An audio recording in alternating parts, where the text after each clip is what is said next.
இல்லை மேக்ஸிமம் யார்ட்டும் இது பெருசால நான் அதிகபட்சம் கேட்க போகிறது ஒரு 10 ரூபா தான் சேர்த்து கேட்பேன் நான். அண்ணா நீங்க எதனால ரேபிடோ ஓட்டுறீங்க? நிறைய பிரச்சனை, சரியா எங்கேயும் ப்ராப்பரா ஜாப் வந்து சரியா செட் ஆக மாட்டேங்குது.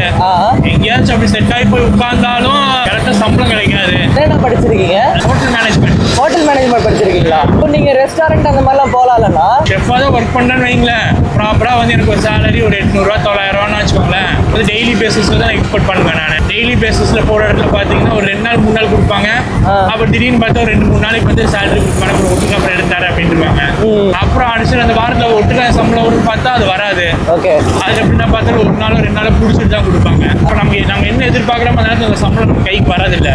அதனால என்ன இந்த ரேபிட்டாவும் ஓட்டிட்டு அதுவும் பார்க்கணும்னு முயற்சி பண்ணிட்டு இருக்கேன். ஆனால் அதை விட எனக்கு தெரிஞ்சு ரேபிட்டோவில் கொஞ்சம் கஷ்டம் தான். ரெண்டுலையுமே கஷ்டம் இருக்கு. ஆனால் அதை நம்ம எப்படி எடுத்துக்கிறோங்கிறதுல நம்மகிட்ட தான் இருக்கு. உங்களுக்கு ஹாப்பியா இருக்கா?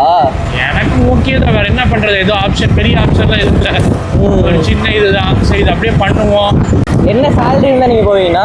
1000 ரூபா சம்பளம் இருந்தால் போயிடுவேன் ஒரு நாளைக்கு. ஆமா போதும், அதுவே போதும். ஜாலியா வாழ்க்கையில ரன் பண்ணி போயிட்டே இருக்கலாம்.